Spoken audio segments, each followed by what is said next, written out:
नमस्कार, मैं शिक्षा मिश्रा झारखंड के सुप्रभात मीडिया में आपका स्वागत करती हूँ। दोस्तों, झारखंड के तमाम छोटी बड़ी खबरों को जानने के लिए हमारे चैनल को सब्सक्राइब करें और साथ ही कमेंट सेक्शन में ज़रूर बताएं कि आप झारखंड के किस जिले से हमारे न्यूज़ को देख रहे हैं। तो चलिए शुरू करते हैं खबर को, जानते हैं आज के मुख्य समाचार। मानसून पूर्व किसानों को कृषि यंत्र मिलने के आसार नहीं, पंचायत चुनाव के बाद पूरी होगी टेंडर प्रक्रिया। झारखंड में मानसून से पूर्व किसानों को कृषि यंत्र मिलने के आसार कम ही नजर आ रहे हैं। झारखंड में त्रिस्तरीय पंचायत चुनाव की वजह से लगी आचार संहिता के कारण कृषि यंत्र वितरण की पूरी प्रक्रिया थम गई। अब चुनाव के बाद ही इसे पूरा किया जाएगा और इस कार्य में यदि विलंब हुआ तो खरीफ से पूर्व किसानों को इस बार कृषि यंत्र नहीं मिल सकेंगे। बता दें कि झारखंड में किसानों को आधुनिक कृषि से जोड़ने के साथ साथ उत्पादन और उत्पादकता बढ़ाने के उद्देश्य से राज्य में कृषि यंत्रों का वितरण किए जाने की योजना संचालित की जा रही है। गत वित्तीय वर्ष के अंतिम कार्य दिवस इस मद में 72 करोड़ की राशि जारी की गई थी। कृषि आशीर्वाद योजना, सरकार किसानों को देगी 5,000 रुपए सालाना, ऐसे करे तुरंत आवेदन। सरकार किसानों को मदद करने के लिए कई सारी योजनाएं लाती रहती है, जिनके तहत सरकार किसानों की हर तरह से आर्थिक मदद करते हैं। ऐसे ही राज्य सरकार मुख्यमंत्री कृषि आशीर्वाद योजना के जरिए किसानों की मदद कर रही है। इस योजना के तहत सरकार किसानों की 5,000 रुपए की आर्थिक मदद करती है। इस योजना के तहत राज्य में जिन किसानों के पास खरीफ फसल के लिए हर साल 5 एकड़ तक की खेती योग्य जमीन होगी, उन्हें सरकार की तरफ से 5,000 रुपए प्रति एकड़ आर्थिक सहायता दी जाएगी। वहीं जिन किसानों के पास 1 एकड़ से कम जमीन है, उन्हें भी इस योजना के तहत आर्थिक सहायता दी जाएगी। इस सहायता से सभी पात्र किसान बैंक को डायरेक्ट बेनिफिट ट्रांसफर दिया जाएगा। तीसरे चरण के चुनाव का थमा शोर, 19 जिलों के 70 प्रखंड में 24 मई को वोटिंग। झारखंड पंचायत चुनाव के तीसरे चरण का शोर रविवार शाम को थम गया है। 24 मई को वोटिंग है। राज्य के 19 जिलों में 70 प्रखंड में चुनाव होना है। इस चुनाव में 8,704 पदों के लिए 27,343 प्रत्याशी चुनावी मैदान में है। पंचायत चुनाव के तीसरे चरण में राज्य के 1,047 पंचायतों में चुनाव के लिए प्रत्याशियों ने नामांकन किए, लेकिन एक महिला मुखिया प्रत्याशी निर्विरोध निर्वाचित हुई। वहीं 3 पंचायतों में एक भी प्रत्याशी ने नामांकन नहीं किया। इस तरह से 1,043 पंचायतों में चुनाव होगा। इसके तहत मुखिया पद के लिए 6,423 प्रत्याशी चुनावी मैदान में हैं। हाईकोर्ट की फटकार के बाद रिम्स ने शुरू की रेगुलर भर्ती की पहल, जाने किन पदों के लिए है मौका। राज्य का सबसे बड़ा मेडिकल संस्थान राजेंद्र आयुर्विज्ञान संस्थान रांची लंबे समय से कर्मियों की कमी से जूझ रहा है।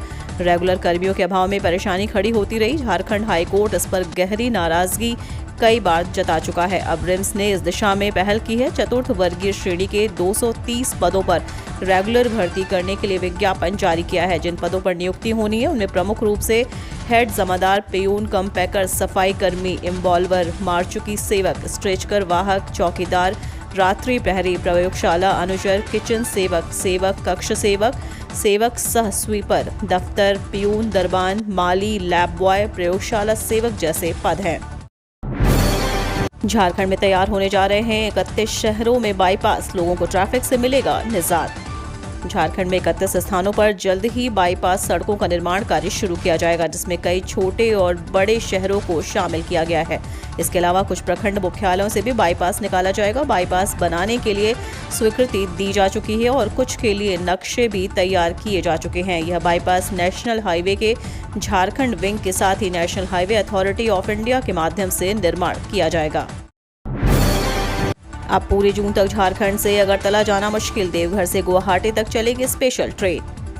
पूर्वोत्तर में भीषण बारिश से हुए भूस्खलन के कारण रेल सेवा प्रभावित हो गई है। लगातार बारिश से भूस्खलन और रेलवे ट्रैक धंस जाने की वजह से त्रिपुरा जाने वाली ट्रेनें रद्द कर दी गई हैं। देश के अलग अलग शहरों से त्रिपुरा की राजधानी अगरतला जाने वाली ज्यादातर ट्रेनें पूरे जून तक नहीं चल सकेंगी। देवघर से अगरतला जाने वाली साप्ताहिक एक्सप्रेस ट्रेन भी रद्द कर दी गई है। यह ट्रेन अब दोनों ओर से पूरे जून तक नहीं चलेंगी। इसके विकल्प के तौर पर रेलवे में देवघर से गुवाहाटी के लिए स्पेशल ट्रेन चलाने की घोषणा कर दी है। देवघर से गुवाहाटी के बीच चलने वाली ट्रेन पूरे जून महीने तक हर हफ्ते चलेगी।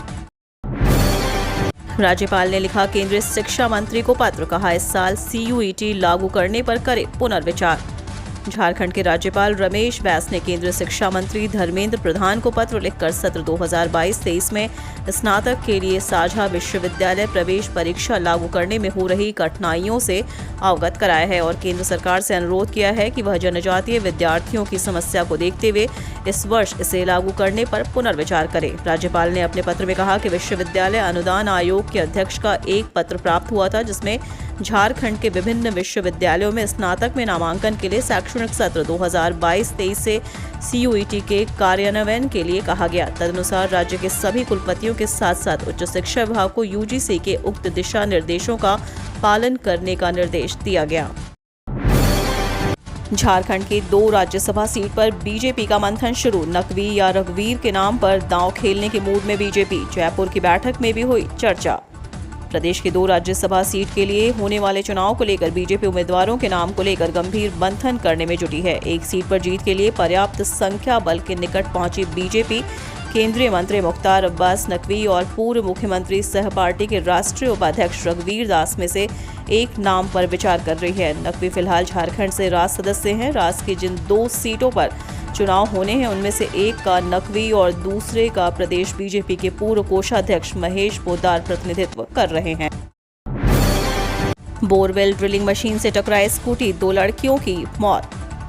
झारखंड के गोंडा जिले में हुए एक हादसे में 2 लड़कियों की मौत हो गई। जानकारी के मुताबिक दोनों लड़कियां स्कूटी से जा रही थी। इस दौरान वे संतुलन खो बैठी और उनकी टक्कर बोरवेल ड्रिलिंग मशीन से हो गई। पुलिस ने बताया कि दोनों के शव पोस्टमार्टम के लिए भेज दिए गए हैं। पुलिस उपाधीक्षक शिवशंकर तिवारी ने बताया कि हादसा महागमा पत्थर गामा मार्ग पर हुआ। दोनों लड़कियां स्कूटी पर सवार होकर गोंडा कस्बे की तरफ जा रही थी। इस दौरान स्कूटी का संतुलन बिगड़ा और वे बोरवेल ड्रिलिंग मशीन से टकरा गई। हादसे के बाद लड़कियों को उपचार के लिए स्थानीय अस्पताल ले जाया गया जहां उनकी मौत हो गई।